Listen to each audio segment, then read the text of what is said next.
Olá, turma! Essa é a nossa 11ª videoaula de língua portuguesa. Como é que vocês estão hoje? Bem? Mais ou menos? Espero que todos estejam bem.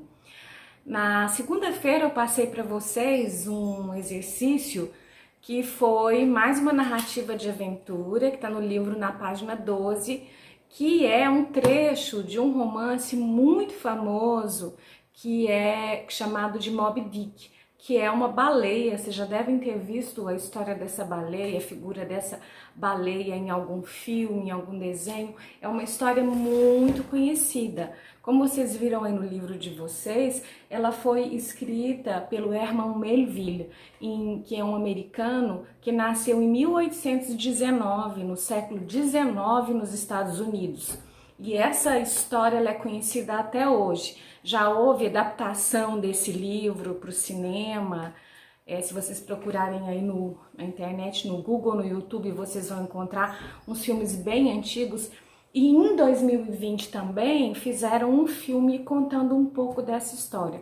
Vou ver se eu consigo colocar um trechinho aqui para vocês verem o trailer desse filme, que conta um pouco a história dessa baleia Moby Dick.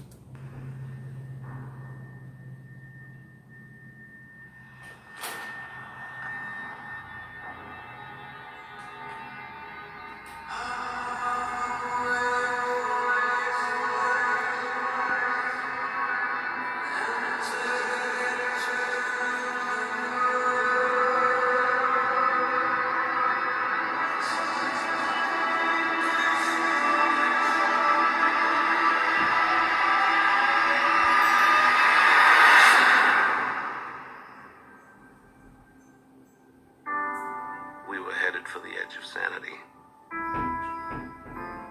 Like we were apparitions, phantoms. Trust gave way to doubt.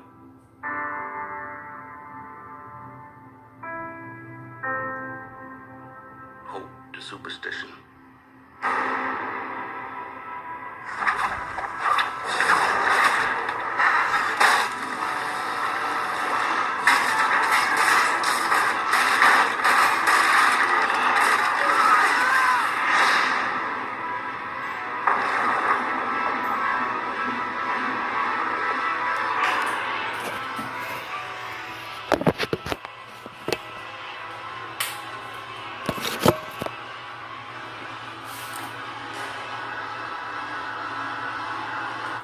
Viram que interessante? Então, um livro que foi escrito há tanto tempo, até hoje sendo adaptado para o cinema, estão sendo feitos filmes. Então, a narrativa de aventura, ela está presente, como eu já mostrei para vocês, em contos, em romances, em filmes, o tempo todo.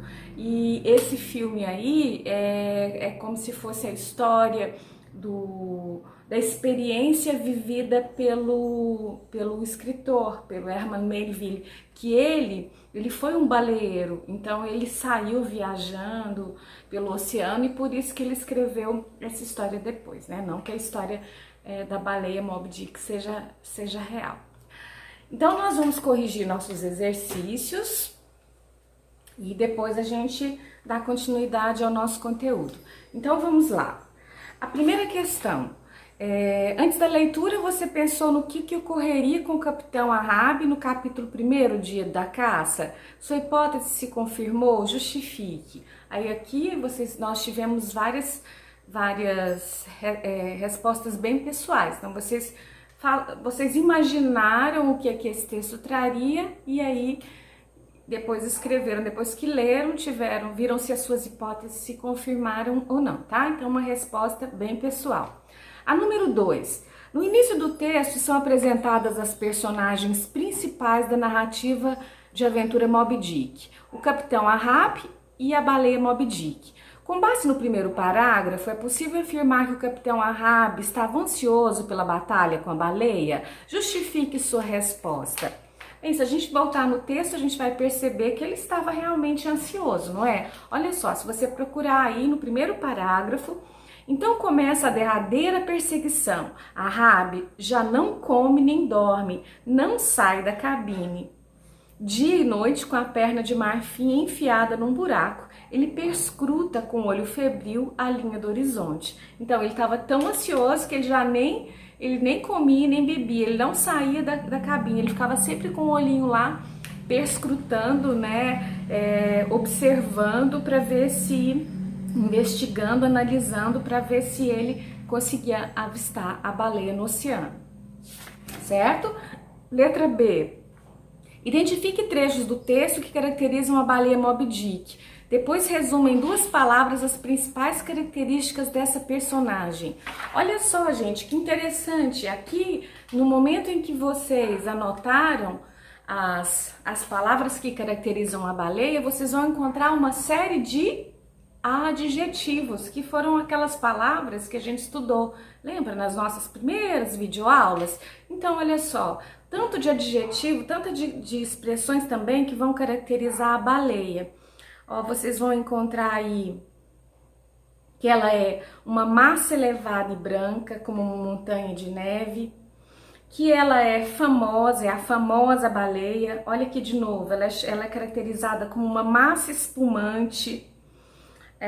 Logo ali no outro parágrafo, ela é caracterizada como enorme, majestosa, de ofuscante brancura, parece uma ilha sobre o mar. Olha só, essas palavras, gente, branca, enorme, majestosa, elas são todas adjetivos.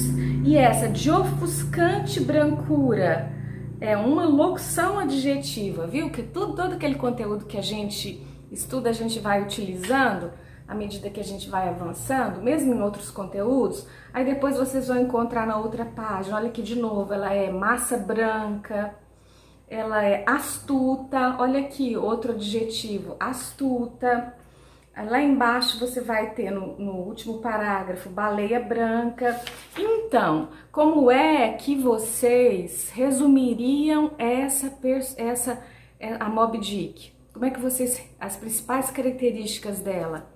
Ela é uma baleia branca, uma baleia enorme, não é? É assim que vocês poderiam resumir. Uma massa branca. Bom, continuando, número 3, quem é o protagonista da narrativa? Ou seja, aquele que lidera as ações principais. Ora, é o capitão Ahab, não é ele? Ele que está caçando a baleia, que está tentando pegá-la, capturá-la, então é o capitão, ele é o protagonista, ele é o personagem principal. Quem é o antagonista da narrativa, ou seja, aquela personagem que se opõe ao protagonista e a seus valores, ameaçando a concretização de seus objetivos? Então, quem é o antagonista? É a própria baleia, não é? A Moby Dick, é ela que é antagonista. Ele fica tentando capturá-la e ela reagindo, e ela fugindo, e ela ataca. Então ela é a própria antagonista nessa narrativa, ok? Nas narrativas de aventura, o espaço oferece desafio às personagens. Qual é o espaço em Moby Dick? Gente, onde se passa essa história? Se passa no oceano, né? Se passa no mar, é aí que se passa a história. Como é que você caracterizaria esse espaço com elementos do texto?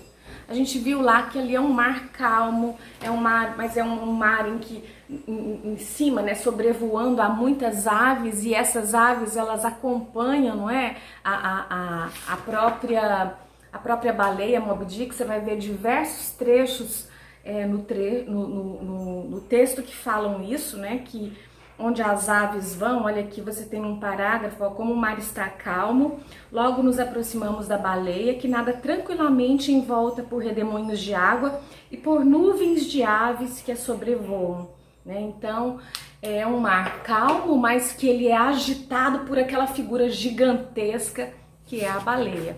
E aí, uma outra pergunta: como o espaço contribui para dar mais emoção à narrativa? Aí vocês teriam que me falar, né? Esse espaço é um mar gigantesco, é um mar gigante e só aquele barco lá com aquela figura gigantesca no oceano, né? Então, aquilo, imagina, né? Eu acho que creio que esse fato de essa história se passar no mar vai dar um temor, né? Muito grande à medida que a gente vai lendo, né? Eles estão lá um barquinho no oceano junto com aquele ser gigantesco lá, né? Então, o espaço em que as narrativas de aventura ocorrem contribui muito para dar esse clima de tensão. A gente viu isso naquelas outras narrativas de aventura que a gente leu, né? A gente viu na história do Robinson Crusoe que ele também passava por um naufrágio, depois ficava numa ilha deserta, né, misteriosa. Depois a gente viu naquela outra narrativa de aventura que nós estudamos, daquele menino que estava jogando, então você tinha todo um ambiente que criava um clima de suspense, de tensão, certo? Bom, então foram esses os exercícios que eu passei para vocês. Se vocês observarem, aí no finalzinho, tá recapitulando aquilo que a gente estudou. Aí na página 14, aí tá nesse quadrinho verde, anote aí. Então você tá recapitulando aquilo que a gente estudou. Que as narrativas de aventura, elas têm uma situação inicial, elas têm uma complicação, elas têm um desenvolvimento, elas têm o clímax e elas têm o desfecho. Olha, e nós estamos escrevendo juntos a nossa narrativa de aventura. Eu escrevi o primeiro parágrafo, eu já passei para alguns alunos que foram dando continuidade a essa narrativa de aventura e logo vai chegar aí até você, quem ainda não participou. E no final nós vamos ter um texto completo, uma narrativa de aventura criada pela turma do 6º ano, né? E quem sabe a gente faz até um vídeo com esse texto criado por vocês, ok? Então é isso, nós corrigimos os exercícios. E aí, passando para o nosso próximo conteúdo, eu queria falar um pouco para vocês sobre os chamados diários de bordo. Quem já ouviu falar nos diários de bordo?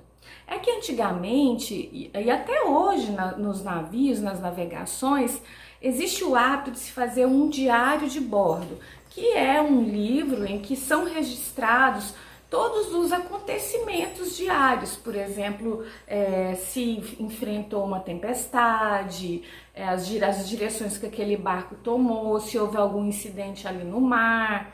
Então, tudo é registrado nesse diário de bordo. É como se fosse a tal da caixa preta do avião. Todos os incidentes, tudo que acontece durante o voo fica registrado ali naquela caixa preta. Então, antigamente e até hoje existem os diários de bordo. E também se dá o nome de diário de bordo, é uma atividade muito comum se fazer um diário de bordo, por exemplo, em sala de aula. Não sei se vocês já fizeram em anos anteriores, um diário de bordo em que você registra tudo o que você aprende, tudo que você conhece durante um determinado período de tempo. Como se a gente estivesse fazendo uma viagem. Então, eu vou propor para vocês que a gente faça um diário de bordo também. O que vocês acham? O que vai ser esse diário de bordo? Vai ser um caderno em que vocês vão registrar tudo o que vocês estão aprendendo durante as nossas aulas de língua portuguesa. Ah, professora, mas eu não tenho um caderno aqui. Então, assim, vamos fazer o seguinte. Vamos pegar um caderno antigo, ou então se você tiver folhas, vamos fazer uma capinha, e aí você reúne essas folhas. E todas as nossas aulas, tudo que vocês aprenderam, vocês vão registrando nesse diário de bordo. O que vocês acham dessa ideia?